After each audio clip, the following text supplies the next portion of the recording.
छोड़कर चली गई वह बेटी, अब मोमबत्तियों का प्रचलन होगा। छोड़कर चली गई वह बेटी, अब मोमबत्तियों का प्रचलन होगा। इसी उम्मीद में जो बैठे थे, अब जागने का ड्रामा होगा। हर कोई कहेगा न्याय दो, दिखावा हद से ज्यादा होगा। हर कोई कहेगा न्याय दो, दिखावा हद से ज्यादा होगा। एक पिता ने बेटी खो दी, अब उसको कौन लौटा पाएगा।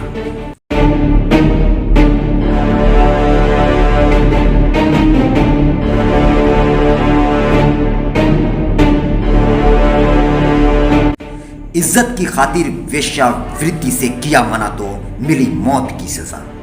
एक और अंकिता नाम की बिटिया का निर्मम हत्या करने वाला बीजेपी मंत्री का बेटा और उसका साथी। 1 महीने पहले ही मात्र 10,000 रुपए के लिए एक रिसोर्ट में रिसेप्शनिस्ट की नौकरी करने आई अंकिता भंडारी की हत्या उत्तराखंड के पूर्व राज्य मंत्री विनोद आर्या का छोटा बेटा पुलकित आर्या ने सिर्फ इसलिए हत्या कर दिया क्योंकि अंकिता ने अपने माता पिता की इज्जत को शर्मसार नहीं किया, जिसे पुलकित आर्या और उसका 2 दोस्त मिलकर करना चाहता था। आदाब दोस्तों, मैं गौहर अजीज, आप देख रहे हैं तहकीक इंडिया न्यूज। पौड़ी गढ़वाल जिले के यमकेश्वर विधानसभा इलाके के एक प्राइवेट रिजॉर्ट में रिसेप्शनिस्ट अंकिता भंडारी की हत्या कर दी। उसे पहाड़ी से नीचे गंगा में धक्का दे दिया गया था। अंकिता बीते 18-19 सितंबर से गायब थी। पुलिस और एसडीआरएफ की टीमें जिला पावर हाउस के पास शक्ति नहर में तलाशी करना शुरू कर देती है, लेकिन आरोपियों की गिरफ्तारी के बाद पुलिस ने खुलासा कर दिया कि 18 तारीख की रात में ही उसकी हत्या कर दी गई थी। पुलिस ने इस मामले में बीजेपी नेता के बेटे पुलकित आर्या सहित 3 लोगों को गिरफ्तार कर लिया। सभी को 14 दिनों की न्यायिक हिरासत में भेज दिया। पुलकित आर्या ही उस रिजॉर्ट का संचालक था जहां अंकिता काम करती थी। अंकिता के लापता होने के बाद से रिजॉर्ट संचालक और मैनेजर फरार हो गया था।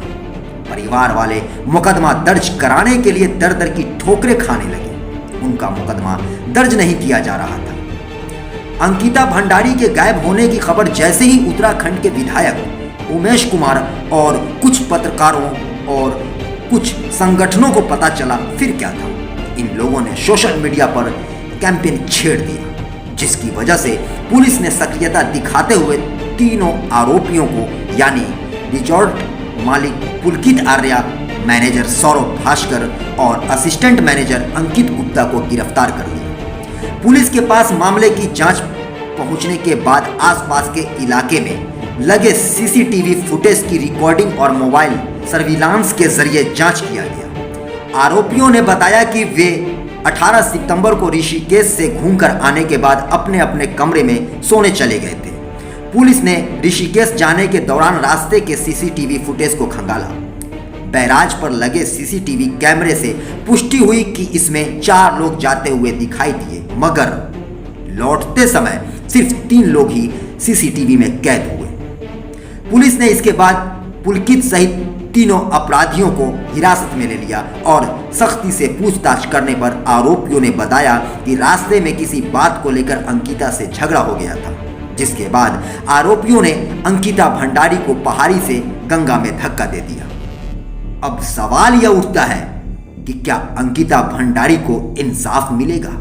उत्तराखंड के बीजेपी नेता पूर्व राज्य मंत्री विनोद आर्या के बेटे और उसके साथियों को सजा मिल पाएगी या फिर बीजेपी नेता का बेटा होने की वजह से हमेशा की तरह उसे बेल मिलेगा? दोस्तों, इस खबर को लेकर आपकी क्या प्रतिक्रिया है, कमेंट बॉक्स में जरूर बताएं। धन्यवाद।